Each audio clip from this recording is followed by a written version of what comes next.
Pertama, izinkan saya, Yarda, selaku moderator pada kesempatan talk show dan webinar Elinspori yang ke-12 ini untuk menyampaikan beberapa rangkaian talk show dan webinar yang akan berjalan di pagi hari ini. Pertama, akan ada pembukaan talk show Elinspori yang ke-12. Kemudian akan ada pembacaan CV pembicara 1 talk show. Kemudian dilanjutkan dengan pembacaan CV pembicara 2 talk show. Kemudian akan dilanjutkan dengan materi pembicara 1, dilanjutkan dengan materi pembicara 2, kemudian akan dilanjutkan dengan sesi talk show. Setelah sesi talk show, akan ada sesi tanya jawab, jadi diharapkan kepada audiens yang memiliki pertanyaan, baik itu hal yang berbau dengan materi ataupun hal-hal yang terkait dengan information komputer dan teknologi, boleh disampaikan kepada pembicara ini. Setelah itu akan ada penyerahan kenang-kenangan, baik untuk pembicara pertama maupun pembicara kedua. Dan kemudian dilakukan dokumentasi. Setelah dilakukan talk show, akan ada webinar dengan urutan pembukaan webinar, kemudian dilanjutkan dengan pembacaan CV dari pembicara webinar, kemudian pemberian materi. Setelah itu dilanjutkan dengan sesi tanya jawab dan pembagian door prize. Kemudian dilanjutkan dengan penyerahan kenang-kenangan serta dokumentasi, dan setelah itu akan ada penutup.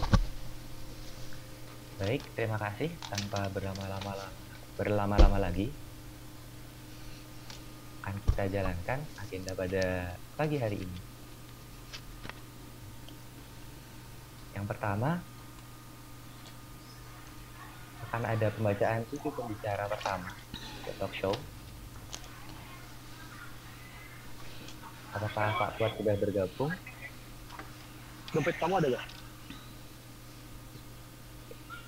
Oke, sepertinya belum. Jadi bisa ke Bapak Insinyur Ono terlebih dahulu pada operator.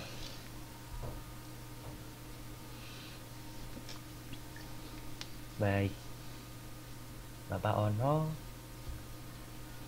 satu kata yang menggambarkan Bapak Ono itu ketika saya melihat bahwa ada Bapak Ono dan saya sangat tertarik untuk menjadi moderator di talk show kali ini seperti itu.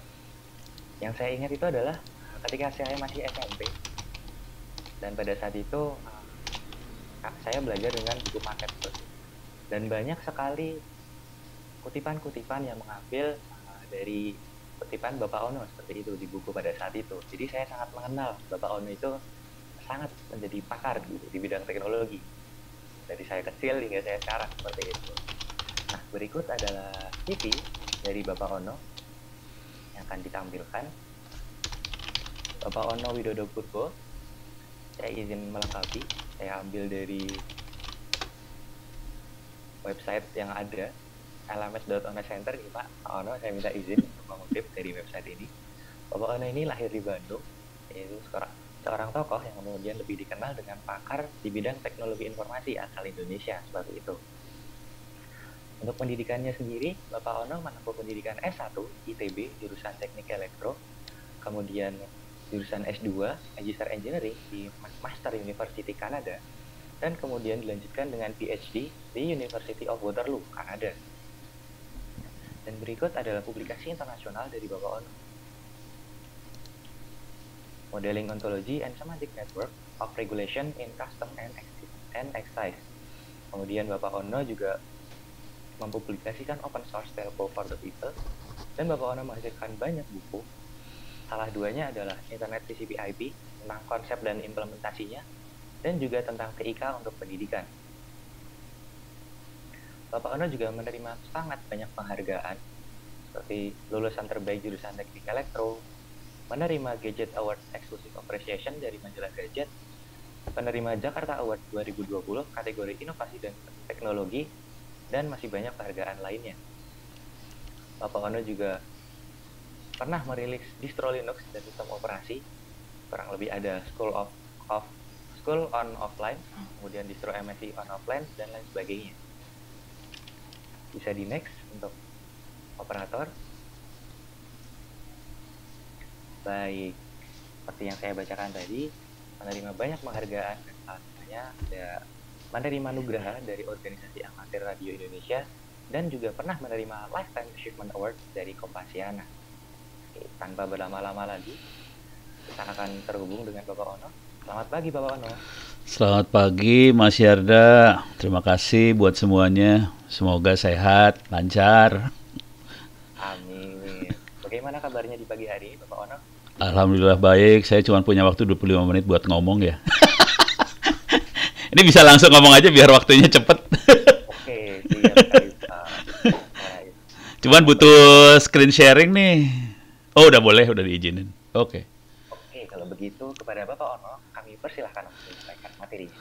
Oke, terima kasih banyak. Saya ambil waktu 25 menit sesuai ini permintaan panitia. Screen sharing. Oh ini nggak ada hubungan. Langsung aja, terima kasih banyak. Ini yang penting yang ini dulu. Jadi kalau ada apa-apa nanti Anda bisa email, bisa Twitter. Saya lebih suka Twitter sih sebenarnya buat ngobrol segala macam. Dan nanti perpustakaan segala macam bisa di-copy. Ini dibawa buat kopi perpustakaan. Total sekitar 7 terabyte. Silahkan di-copy, kirim hard disk di-copy. Sebagian kecil banget ada di LMS Ono Center RID/pustaka. Di situ ada tentang IoT juga, bisa diambil di sana. Kalau video-video ada di YouTube, ada di Saka Milenial, bisa diambil juga. Cuman sarannya kalau untuk IoT bisa ada e-learningnya dan free juga sih. Ini terutama yang ini ya. Ada dua sih. Ada di LMS Ono Center RID/Moodle sama di Open Course. Supaya Anda hidupnya enak, saya copy paste ke chatting nih. Klik kanan copy, saya taruh di chatting. Mungkin bisa lihat ada kotak hitam sebelah kanan bawah. Nah itu chattingan saya lagi monitor. Oke, jadi kira-kira gitu. Sekarang kita lihat dulu sedikit-sedikit cuplikan-cuplikan dari apa yang barusan saya kasih lihat ya. Ini kuliahnya IoT, ada di opencourse.itts.ac.id. Ini ada kuliah IoT-nya, cuman di sini belum saya kasih ini sih, belum saya kasih apa sih ujian. Jadi kalau udah ada ujiannya, silakan buat ditransfer kredit di kampus manapun sih sebenarnya. Jadi kampus-kampus lain silakan. Kan sekarang zamannya Pak Mas Menteri kan ada kampus Merdeka, Merdeka Belajar dan sebagainya. Kita kebetulan naruh banyak kuliah-kuliah kita free sih. Jadi harapannya anak SMA pun bisa ikut kuliah. Jadi bukan mahasiswa. Semua kampus juga silakan ikut kuliah. Cuman yang udah ada sertifikatnya, udah ada ujiannya tuh yang cyber security, jaringan komputer segala macam ada sertifikatnya bisa diambil free. Oke. Ini kuliahnya. Oke. Nah, saya akan kasih lihat lagi urusan bukunya. Oh, ini materi belajar buat hari ini. Saya akan cepet banget ini. Buku-bukunya juga saya kasih cip-cip ya bukunya seperti apa supaya Anda kelihatan. Saya akan masuk ke perpustakaan saya di rumah. Ini yang tadi yang bisa di-copy sih sebenarnya. Ada di VAR, data, library, mana? Udah, sorry. Library. Oh, salah masuk. Salah masuk. Saya masuk library 2. Di sini ada buku. Ini ada IoT. Nah ini Internet of Things. Oke, ini buku-buku Internet of Things-nya ada tentang Smart City, ada yang lebih ke arah Arduino sama Raspberry Pi. Saya pisahin foldernya. Coba kita masuk ke yang paling sederhana ya. Masuk ke Raspberry, Arduino. Nah, ini buku-buku yang langsung pakai Raspberry sama Arduino. Anda bisa baca. Saya akan klik sembarangan ini, klik sembarangan aja. Ini bukunya dan teknik codingnya segala macam dikasih lihat di sini sih. Nah, udah mulai coding tuh. Nah, tuh kan. Ini Arduino seperti apa, codingnya kelihatan banget. Jadi, silakan kalau pengen belajar segala macam, silakan bukunya bisa di-copy. Tapi kirim hard disk ya. Soalnya ini bukan ngopi 1 mega, 2 mega. Ini ngopinya ratusan giga biasanya. Oke. Jadi ini bisa di-copy semua buku-bukunya. Cuman jangan bilang itu dari Ono, itu aja. Soalnya saya dapatnya juga nyolong sih. Sekarang kita lihat ke depan, IoT itu seperti apa, makhluk IoT-nya. Anda bisa lihat di... Oke. Ini wiki saya, onocenter.org/wiki. Bisa masukin kata kuncinya IoT, nanti akan keluar benda ini. Cuman kalau secara sederhana kira-kira seperti ini. Internet of Things pada dasarnya dia ngambil data-data dari luar. Kalau kalau things berarti dia device ya, bukan manusia. Dia ngambil data dari luar, dikirim lewat jaringan, ditaruh di server semua. Itu yang sering kita lihat sebagai Internet of Things. Cuman sebenarnya kunci besarnya bukan di sini, bukan di sensornya sih sebenarnya. Kunci besarnya adalah di sini, di data analisis sama data miningnya. Kuncinya ada di sebelah sini. Jadi sebenarnya harus dikawinkan antara teknologi sensor sama teknologi AI atau machine learning. Jadi dikawinkan, ada dua makhluk ini dikawinkan, baru dia nilainya tinggi banget. Oke, jadi kira-kira kayak gitu. Saya mungkin akan kasih cuplikan-cuplikan sedikit, tujuannya seperti apa. Kita bisa, susah banget dikliknya nih, gara-gara ada. Oke, yang paling keren adalah precision farming misalnya. Oke, dan ini kebetulan teman-teman saya pada ngembangin hal-hal seperti ini. Jadi kita intinya sederhana aja, bagaimana supaya pertanian, peternakan, segala macam bisa menghasilkan output yang benar-benar seragam. Kalau berasnya sama semua besarnya. Telur ayam sama semua besarnya. Jangan ada telur yang gede, kecil, segala macam. Kalau makin variasinya makin banyak, susah kita dagangnya. Jadi mereka berusaha banget supaya hasilnya sama semua dan hasilnya bagusnya sama. Kira-kira kayak gitu. Tujuan utamanya precision farming ini contohnya. Kalau mau ngelihat juga, kita bisa masuk ke bawah sini. Ini adalah yang dilakukan sama teman-teman di Jawa Tengah nih, kebetulan di Tambak Udang Vaname di Pemalang. Ini teman-teman pakai IoT buat supaya udangnya sama semua sih. Jadi dikontrol banget makanannya, pH-nya, aliran airnya, semuanya dikontrol banget. Jadi kira-kira gini, ini contoh IoT yang ada di lapangan. Gitu ya. Tujuannya seperti ini sih sebenarnya precision farming. Nanti kita lihat lagi yang lain. Yang paling gampang adalah misalnya cuaca Jakarta. Nah ini kita tahu semua, ya ini IoT banget lah ya. Kita bisa tahu suhu apa segala macam. Yang lebih seru dari IoT tadi, setelah itu semua dikumpulkan, kita bisa melakukan. Kalau cuman suhu, kita bisa tahu, oh sekarang panas, sekarang hujan, segala macam, itu biasa. Itu masalah klasifikasi kalau di dunia machine learning atau AI, itu klasifikasi aja. Tapi kalau kita udah pakai AI, kita bisa akhirnya melakukan perdukunan. Kita bisa menebak, kita bisa forecasting, kita bisa memperkirakan besok minggu kayak gimana sih, Senin kayak gimana sih. Nah itu udah mulai dukun. Jadi itu hanya bisa dilakukan kalau kita mainan di ini ya, susah banget dikliknya. Nah, sorry, harus dibalikin lagi. Kita udah main di machine learning. Jadi kalau udah machine learningnya dipakai, ini di data analisis kita main machine learning AI. Nah itu perdukunan bisa keluar, gitu ya. Nah teknik yang sama jadi tekniknya hampir sama semua sih sebenarnya, sensor, kemudian pakai machine learning, cuaca segala macam. Kalau ini mungkin kebayang buat anda di ini ya. Contoh yang lain lagi yang nggak gitu kelihatan sensornya, dan ini biasanya orang instrumentasi. Kalau instrumentasi kan biasanya ngelihat yang fisik banget ya, suhu, kelembaban udara segala macam. Coba kita lihat yang bukan fisik. Masih fisik dah, masih fisik. Saya kebetulan juri di Satu Indonesia Award. Saya juri Satu Indonesia Award. Salah satu pemenang Indonesia Award tahun lalu. Indonesia Award diberikan pada anak-anak muda yang umurnya di bawah 35 tahun, tapi sangat inspiratif ya. Saya kasih lihat aja. Kebetulan saya juri yang lain adalah Profesor Emil Salim, bekas menteri. Terus ada Profesor Nila Muluk, juga bekas menteri di kabinet yang lalu. Ada Pak Fasli, ada Mbak Dian Sastro, segala macam. Oke, ini juri-jurinya ada Pak Emil, Pak Fasli, Bu Puni, ada ada Mbak Dian Sastro, segala macam.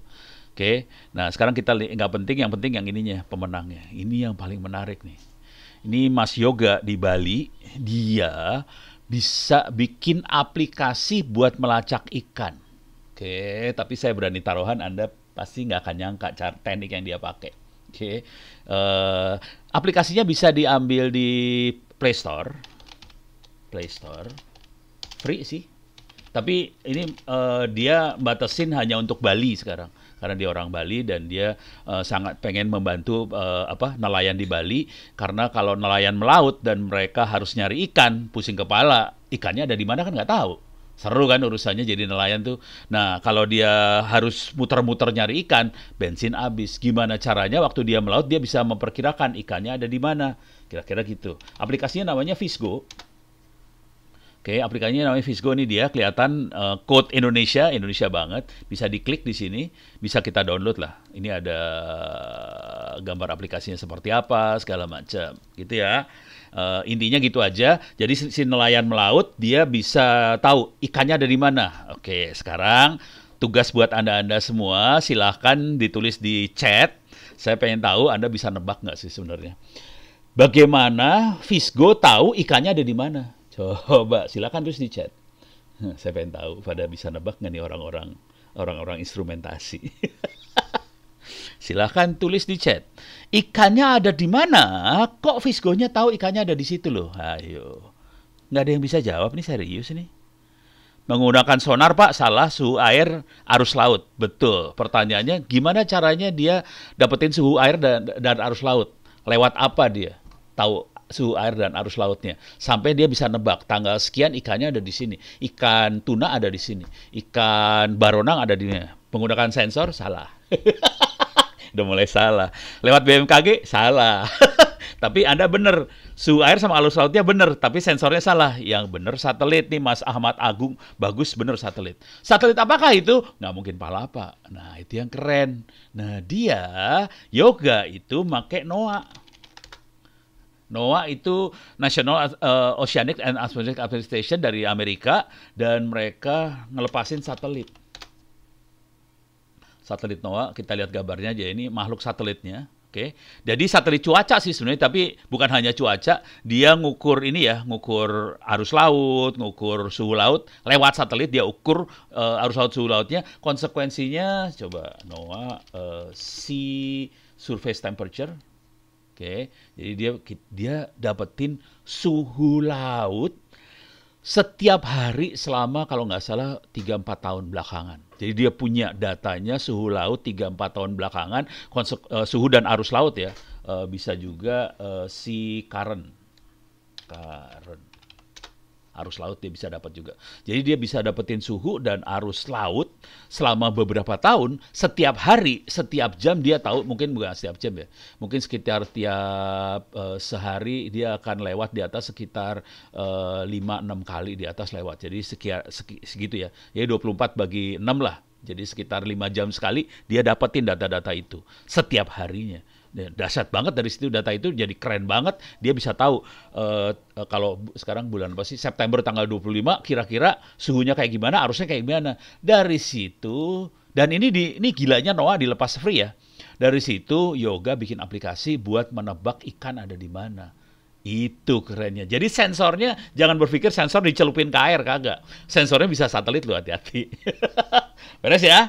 Ini keren banget, makanya kemarin Yoga dapat award. Oke. Coba saya kasih lihat lagi award yang lain. Bukan award sih, aplikasi yang lain. Google Map lah. Ini mah Google biasa, salah. Google Map ya. Google Maps. Oke. Dan ini kelihatan banget proses klasifikasi sama proses nebak-nebaknya kelihatan banget. Saya akan masuk ke... Oke, saya akan masuk lalu lintas traffic. Oke.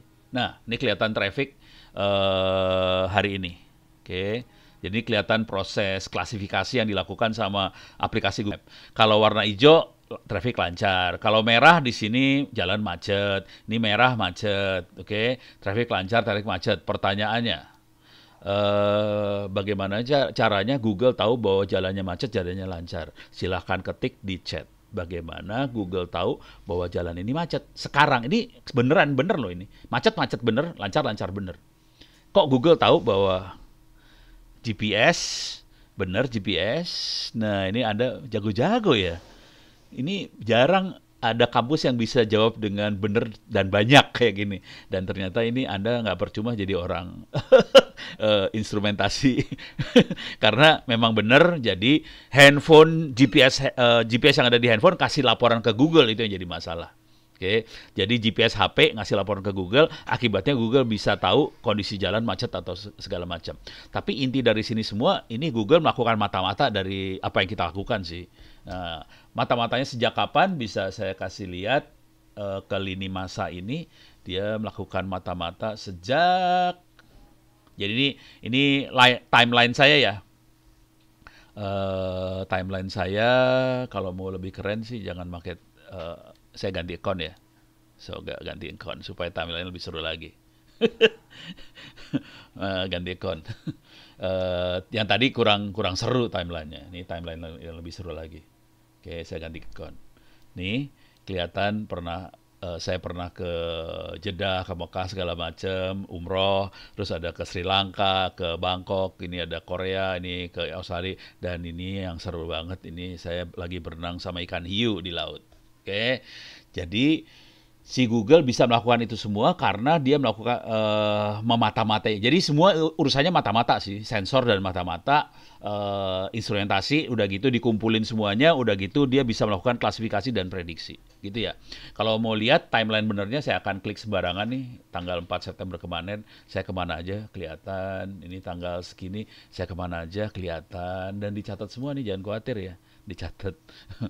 Mudah-mudahan tidak sakit hati. Yang seru waktu itu saya di Mabes TNI di Cilangkap, udah gitu operatornya tolong masuk ke timeline, kelihatan dia kemana aja dari rumah ke Mabes, dari Mabes kemana, kelihatan semua. Jadi pergerakan tentara Republik Indonesia kelihatan jalannya kemana aja. Jadi pada gondok udah gitu. Beres ya. Jadi kunci dari semuanya adalah Internet of Things adalah mata-mata sih sebenarnya. Dan mata-mata ini kelihatan banget efeknya ke duit. Contoh paling gampang ginilah, kita masuk ke Tokopedia ya. Tokopedia. Oke, ini proses mata-mata, ini IoT tapi bukan IoT ke temperatur, tapi mata-matanya mata-mata ini ya, mata-mata manusia yang dimata-matai. Ini kalau kita lihat paling gampang ginilah. Jadi prosesnya sama semua sih sebenarnya. Ini kita lihat ke iklan. Nih, kuliner populer di Bandung nih iklan nih ya. Oke, spesial hari ini ke bawah ini iklan nih. Nah ini bayar. Nah ini kayak gini. Ini iklan banget. Pertanyaan dari saya. Silakan dijawabannya diketik di chat ya. Kalau Anda masuk ke toko-toko online ini, setiap orang apakah iklannya sama atau beda tiap orang? Silakan jawab sama atau beda iklannya. Beda, semua orang tahu langsung beda.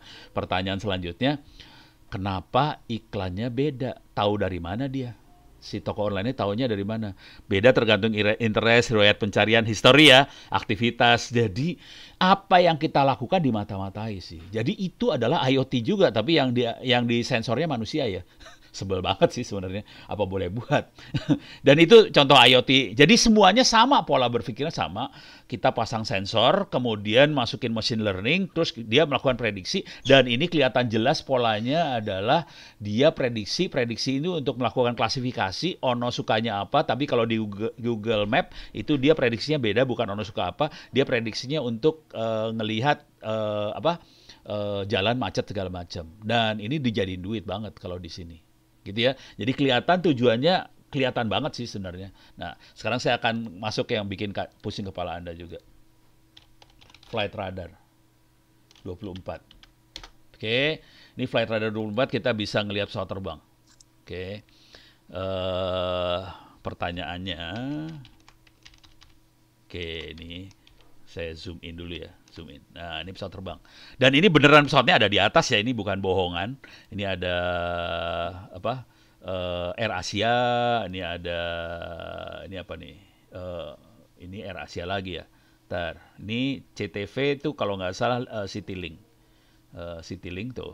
Ini BTK tuh Batik kelihatan. Pertanyaannya, silakan ketik di chatting. Bagaimana Flight Radar tahu bahwa pesawatnya ada di situ?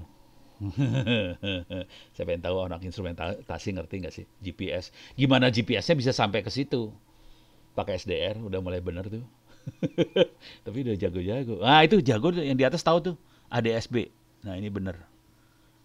Mas Pur itu pakai ADSB bener. Jadi ini Anda jago-jago nih banyaknya ya rupanya. Di kampus-kampus lain banyaknya salah sih. Kampus lain biasanya akan jawab kita si flight radar akses ke datanya, radar punya traffic controller, salah. Jadi yang ini bener banget, jawabannya bener banget, dan pakai ADSB. Kalau ada Anda yang belum tahu, saya akan masukin ADSB. Ini ADSB. Jadi ADSB adalah teknologi mata-mata, bukan ya mata-mata lah kalau kasarnya ya, yang dipasang di pesawat terbang. Jadi pesawat terbang ini memang dirancang untuk memancarkan posisi GPS-nya ke darat. Pakai teknologi ADSB ini, oke, dan udah gitu dia mancar pada frekuensi 1090 MHz. Dan Mas Dimas Tri ini ngasih tahu pakai SDR. Oke, jadi 1090 MHz ini bisa kita dengerin pakai SDR. Cara SDR-nya ada di Bukalapak, misalnya Bukalapak. Oke, kita bisa dengerin pakai RTL SDR di sini. RTL SDR. Oke. Ini makhluknya. Harganya sekitar 180.000, 190.000. Kalau yang bagus, yang lebih presisi, yang frekuensinya nggak terlalu gerak-gerak, saya kebetulan ada semua nih, karena saya hobi, saya beli ini makhluknya yang 500.000 saya beli juga. Kita bisa dengerin pakai yang ini, yang murah-murah ini buat dengerin pesawat terbang. Cuman yang murah banget yang sekitar 190.000 nggak terlalu sensitif ininya, receivernya. Kalau mau yang rada bagus yang ini sih sebenarnya. Receivernya lebih sensitif. Jadi ya alatnya seperti ini. Jadi kita tidak perlu punya radar yang mahal, kita bisa pakai alat yang murah. Kemudian kalau kita lihat di sini di wiki saya ke bawah, di sini diterangkan cara nginstall aplikasinya. Ini cara nginstall aplikasinya diterangkan di sini. Terus cara lapor ke flight radar, feeding ke flight radarnya gimana caranya diterangkan di sini. Oke, jadi kalau mau jujur ini kondisi flight radar pada zaman dulu kala ya. Ini gambarnya ini feeding saya ke flight radar. Ini ada tanggalnya nggak ya? Nggak ada tanggalnya. Tapi ini udah lama banget nih, coba kita lihat ke history aja. Ini tahun 2012, fotonya screen capture-nya diambil tahun 2012. Jadi sekitar berapa tahun yang lalu? Hampir 10 tahun yang lalu. Jadi 10 tahun yang lalu di flight radar nggak ada pesawat. Oke, udah gitu saya ngelihat, wah ini nggak beres nih. Udah gitu mulai saya eksperimen, nyoba, terus saya tulis. Kemudian teman-teman udah mulai pada feeding ke flight radar. Akibatnya kita bisa lihat kondisi sekarang, flight radarnya pesawatnya banyak banget. Gitu ya. Jadi ini contoh real. Jadi untuk mainan IoT, alatnya nggak terlalu mahal, murah-murah semua. Oke, dan buat belajar, ini kebetulan sebetulnya waktu tinggal sekitar 5 menit lagi, stres. Untuk belajar saya udah nyiapin, cuman ini karena waktunya sempit saya agak susah. Ini saya udah nyiapin foto-foto ini, jadi untuk belajar saya makainya ini adalah object blocks. Ini object blocks seperti ini. Saya kasih lihat aja ya. Jadi ini Arduino, ini object blocks-nya, kemudian ini buat alat-alat buat nyambung-nyambunginnya. Oke, dan programmingnya ini buat belajar ya, ini bukan buat anak-anak instrumentasi, bukan anak-anak alien sih sebenarnya yang dibutuhkan. Saya pengen ini diajarkan di SMP atau SMA, kita bisa pakai object blocks seperti ini. Ini object blocks. Ini barangnya ada di sebelah saya sih sebenarnya. Barangnya ada di sebelah saya sekarang langsung. Cuman karena waktu tinggal 5 menit saya akan cepat aja nih ya. Oke, saya akan login. Anda bisa create account free di sini. Cuman yang free dibatasin apa sih namanya? Proyeknya cuma 2 proyek. Kalau yang berbayar lebih banyak proyek-proyeknya. Ini saya kebetulan banyak proyek-proyeknya. Contoh paling sederhana sih kita bisa bikin LED nyala mati. Ini kan Arduino yang paling sederhana banget ya. Yang biasanya diajarin kan pakai Arduino kan pakai yang bahasa sih sebelah kanan. Tapi kalau di Object Blocks kita bisa pakai bahasa yang rada blow on seperti ini sih. Jadi bisa kayak Lego aja bahasanya, bahasa grafik seperti ini. Jadi waktu programming kita bisa nyalain lampu cuma gini aja. Kita kasih delay 500 milisecond, terus kasih ini nyala, ini off, terus 500 milisecond, dan ini udah jalan lampunya. Kalau kita pengen bikin sensor cuaca, bisa weather station yang ini. Jadi kita read temperature DHT, sensornya DHT11 ada di pin 2, kita kirim ke channel temperatur yang ada di internet. Terus juga kita pakai DAT11, kita kirim humidity-nya, delay 1 detik, baca lagi. Jadi cuman loop seperti ini aja dan kita bisa ngirim ke dashboard-nya. Ini kalau di ngedownloadnya buat masukin ke dalam Arduino-nya cuma gini doang sih. Tapi harus ada object blocks-nya ya. Jadi ini kelihatan banget Ono object blocks kondisinya online, saya downloadin nih. Sekarang saya downloadin. Oke. Jadi ngedownloadnya cuma gitu aja ke Arduino. Kan biasanya kita ke Arduino pakai ini ya, pakai USB. Nah ini cuma gini aja udah masuk. Sekarang kita lihat di dashboardnya, saya punya weather station. Kita bisa ngelihat kondisi humidity-nya kayak gimana. Ini dari 48 derajat naik, jadi sensornya langsung berbentuk grafik, kita bisa lihat. Oke, dan kalau di kuliah di mahasiswa saya, biasanya saya akan ngajarin lagi coding pakai Arduino beneran. Ini nggak bisa saya jalanin di sini sih sebenarnya. Biasanya ngehang kalau sambil ngezoom akan ngehang. Oke, ini percobaan aja, mudah-mudahan nggak ngehang ya. Cuman nggak bisa saya compile, nggak bisa. Karena biasanya ngehang, kalau waktu compile akan ngehang dia. Ini programnya kira-kira kayak gini, dan bisa saya kirimkan. Ini intinya saya bikin program supaya dia baca analog 0. Kita read analog 0, saya turun ke bawah ya. Kita read analog 0, terus kita kirim pakai UDP ke server, supaya nanti di server akan ngeprint. Oke. Nah, ini servernya harusnya tadi saya sempat jalanin, coba kita lihat. Mana server saya? Ini dia. Ini servernya. Ini lagi jalan, dia lagi ngirim data. Ini kelihatan angkanya berubah tuh yang paling bawah ya, 926, 926. Ini saya geser, potensinya saya rubah nih. Potensinya saya rubah. Oke, berubah dia. 600. Saya rubah lagi ke arah ke 0, 200. Jadi ini teknik kirim datanya seperti ini doang. Kalau di servernya saya bikin cuma pakai NC doang. Pakai NC terus minus UL, portnya disesuaikan dengan port yang ini aja. Ini servernya saya bikin IP-nya sekian. Ini server kayak web biasa, langsung jalan. Jadi kita bisa seperti ini. Ini ada di kuliah saya semua, Anda bisa lihat. Jadi poinnya seperti itu. Ujung dari semuanya, jangan berpikir bahwa ini dunianya cuman sensor aja, ujung dari semuanya, karena waktu saya udah habis.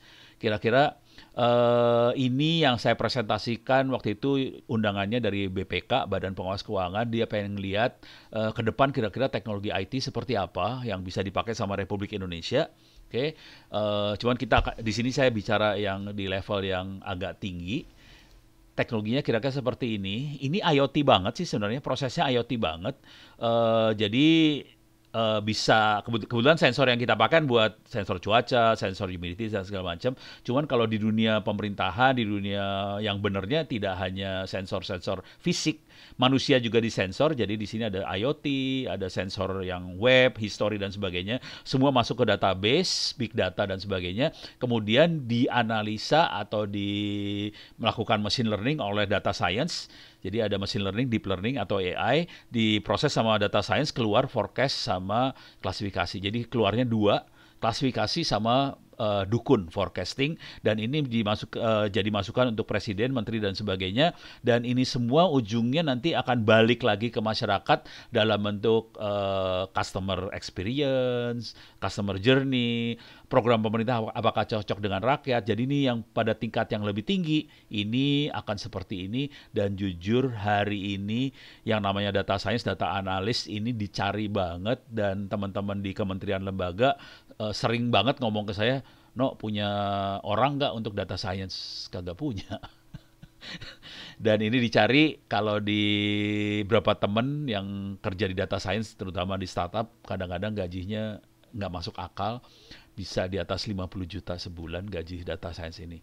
Jadi IoT adalah bagian sebelah kiri, sementara di kanannya yang harganya mahal banget itu data science-nya.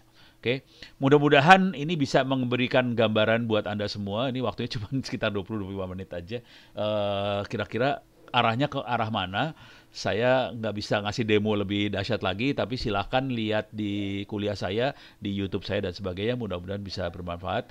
Billahi taufiq wal hidayah. Assalamualaikum warahmatullahi wabarakatuh. Saya kembalikan pada moderator. Baik, waalaikumsalam warahmatullahi wabarakatuh. Terima kasih banyak Pak Ono yang telah menyampaikan pembuka seperti ya, pemantik untuk kita semua. akhirnya kita pahami bahwa ternyata IoT itu benar-benar ada di mana-mana gitu teman-teman, rekan-rekan audiens semuanya seperti itu. Banyak ide-ide yang mungkin terkesan sangat out of the box seperti itu, dan dengan pikiran yang luas serta akses-akses yang mudah seperti itu ya Pak. Banyak yang gratis, banyak yang bisa kita akses dengan menggunakan internet. Dan yang saya garis bawahi adalah IoT itu tentang 3 hal, dari pengambilan data, kemudian penyimpanan data, serta pemrosesan data, dan kemudian menghasilkan output. Akan seperti apa keputusannya nanti, seperti itu. Baik, terima kasih banyak atas materinya, Bapak Ono. Senang sekali bisa mendengarkan materi pemantik ya, dan berbagi sedikit e-book tadi ya Pak, seperti itu. Banyak e-booknya. Tera-tera seperti itu ya. Oke, baik Pak Ono, terima kasih banyak. Berhubung Bapak Kuat sudah hadir di sini, sepertinya Bapak Kuat apakah sudah hadir di sini?